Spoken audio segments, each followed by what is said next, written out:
In the kitchen now with one of the chefs from the American Club in Kohler, Chef Gary, who normally is at Whistling Straits, teaching cooking classes, all sorts of good stuff. Good to see you, Gary. Yeah, good to see you too.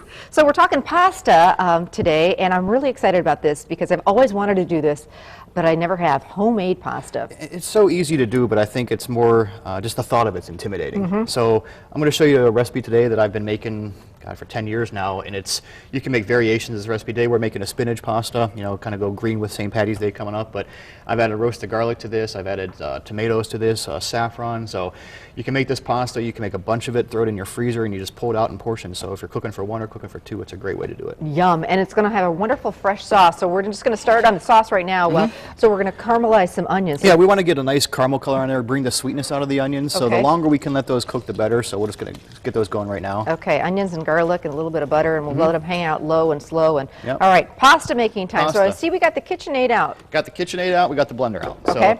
So this recipe is real easy. It's 3 egg yolks, it's 2 whole eggs, and it's a 1.5 cups of flour. So that's it when it comes to pasta. Now, Wow. you'll see other recipes, with oil in it, and some with more eggs or just yolks, but this is a recipe that's really versatile. You can just add just about anything to it. So all we're going to do is we're going to take those eggs. I just have them ready right there. It's just the 3 yolks. I did put about a tablespoon of water in here. The reason for that is because we're doing a smaller batch. If I just start out with just the eggs and add the spinach, a lot of time there's not enough liquid to actually puree that spinach. So maybe a tablespoon of water. Okay, so they go to the blender. Why in the blender? Well, what we want to do is because we're adding the spinach to it. Okay. And we want to puree that spinach so that when it's finished, you get that beautiful green flavor or color, and then the flavor really comes out. Okay. If I was going to just take the spinach and put it in the dough, when I went to roll it out, those fibers wouldn't be broken up. So all of a sudden you're going to get holes in your pasta. Okay. So or if you weren't doing the spinach, you just do the eggs at this point? Yeah, I wouldn't have to put it in a blender. I would just kind of use a fork or a whisk and could just kind of beat those up a little bit. Okay. So because we're using the spinach, or if we're going to put tomato or roasted garlic, you really want to incorporate that in. So you want to put about 4 ounces in. You can go a little less, a little bit more. Another things you can use is arugula, basil, great herb pasta. So anytime you're doing that, you just kind of want to incorporate that into your eggs. Okay. So I think this is pretty loud, so we'll turn this on real quick. That's all right.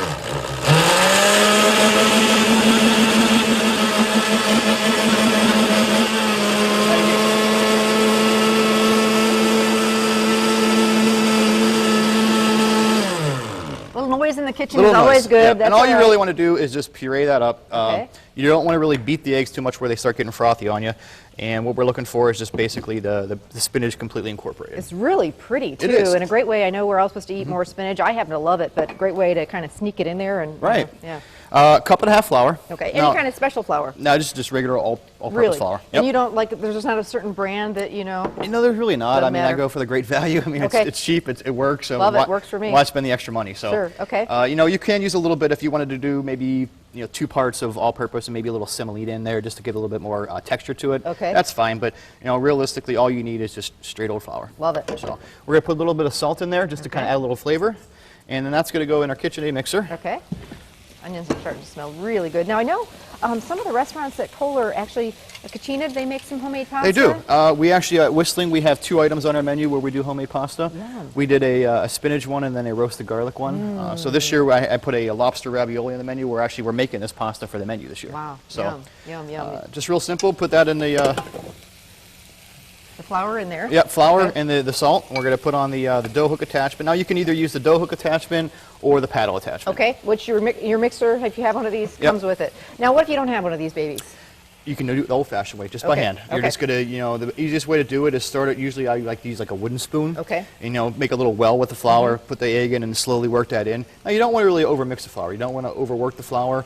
You just want to mix it till it becomes a nice ball. Knead it a few times and then you want to refrigerate it. So. Okay. So this is kind of a make-ahead, basically, if you're if you're going to make for dinner. make the dough at least an hour ahead of time. Okay.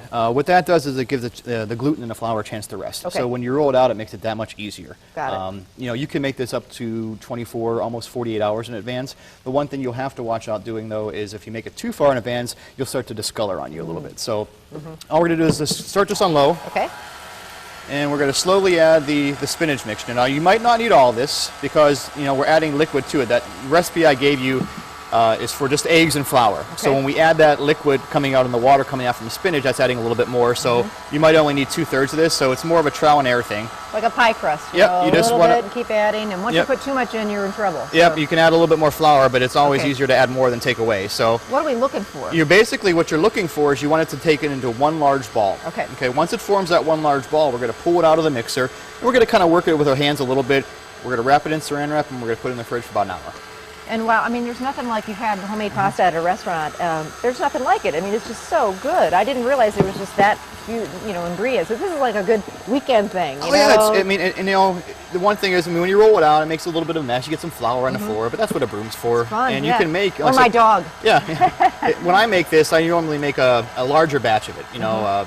And then it usually makes the batch I make usually makes about 14 portions of pasta. So what we do is we'll cut them out, and then we'll throw them in the freezer. So Great then from the idea. freezer, you drop them in boiling water, and you're ready to have fresh pasta in like under a minute. Perfect. So Love that. now you can kind of see how it's starting to pull away from the sides a little bit. Okay. We're gonna add just a little bit more liquid to this. And so you don't want to add too much. You want it to almost have a consistency of almost like Play-Doh when you finish it. Okay. Where you should be able to play with it with your hands, but it shouldn't stick to your hands and it shouldn't fall apart. Okay. See, now you can kind of see it's really starting to pull away. It's starting to actually form one single ball. And we're going to just wait this for just a minute or so to But see. now it's really, Yeah. it kind of all comes together at the Right. last second. And huh? it's kind of deceiving. You'll think you need to add a little bit more to it, but you really don't. Give it Okay. a chance to work through. Good point. Yeah, I think that's going to be probably enough liquid in there. Okay. You can see it's starting to form a ball. Once that actually starts incorporating, you might just need a hair more, but let's just let it go for a second here. How's What our kind of onions sauce? Onions smell delicious. So what kind of sauce are we going to do with this pasta? Well, the one I picked today, I think we're going to do a roasted tomato and caramelized onion. With I'm going to put a little bit of Marsala wine in it too. Ooh. So it's really a flavor of reduction, layering flavors. We're going to caramelize onions and garlic. We're going to get the sweetness out of the onions, and then we're going to add Marsala wine to that. We're going to reduce that down, so the flavors we get from that are going to intensify. Then we're going to add some tomatoes and some cream, and the cream is going to act as a binding agent that kind of reduces it all down and Yum. coats that pasta. Ooh, sounds delicious. And we're going to put some fresh thyme in it, but like I said, this is just you use what you have in your kitchen. This is just, look at the method, not so much the ingredients. Good point. So, Good point. and we're going to add just a little bit more liquid in there. We want it to come together a little bit more. I'm going to say that's going to be plenty now. And we always tell people, you don't have to actually be staying at the American Club No, at the absolutely not. resort No. to enjoy all that it has to offer. You can go down for an afternoon and just have lunch at the Horse and Plow or Cucina, or have a nice seafood dinner at the Friday night fish buffet. Yeah, Wisconsin Room, yeah. yeah. Whistling is open to the public. Black Wolf Run's open to the public. It's so pretty to actually have lunch or dinner in this golf course type setting. The terrace, especially on a nice day, I don't think you're going to get a better setting in Wisconsin for the terrace at Whistling Straits. Oh, yeah. I mean, you get the nice lake breeze coming off. You see the golf course. You see the lake. It's even if you just come out and have a glass of wine. So. Absolutely. Gary, I'll take care of you. All right. So how's it looking? It's good. Really- It's starting to form a ball right now. So I'm going Okay. to turn this off and work the rest by hand. So what I'm going to do is just turn this off. Okay. Go pick this up, and I'm going to just take it out here. Okay. I fight with that mixer all the time, Gary. And it usually wins. It wins. It wins Yeah. on you. Okay. So we're going to kind of get this out of our way. So a nice space, basically, is what we're looking for. Yeah, we want a nice space now because next thing we're going to do is roll this out. Okay. So what I'm going to do is this right now is I'm going to just kind of take the rest of this with my hand, and I want to get any extra flour that's on the bottom of there. And all I'm doing is kind of working this in. And once I have all that out of the mixer, then I'm going to take a little bit of flour on the board here, or on the countertop, and just kind of work that in. You want to get one nice ball, so you don't really want to overwork it. You just want to make sure everything's incorporated. Okay. You can kind of see that's really coming together now. So when it gets to this point, what I'm going to do then is I'm just going to drop it a little bit of flour, because it's going to get a little bit wet as it sits away.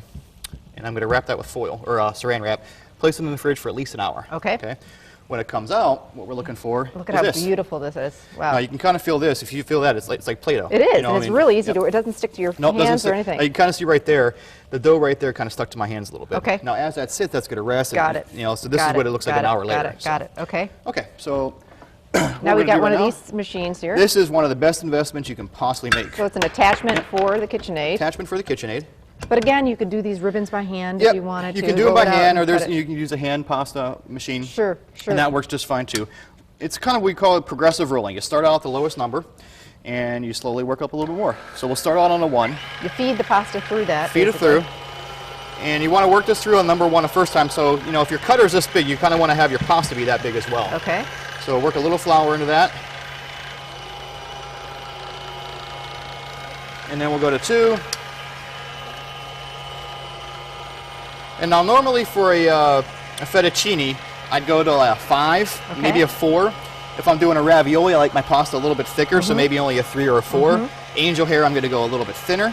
That looks gorgeous. So how do we get it to cut into those ribbons of And we're fettuccine? going to do that right now. Oh, good. I can't wait.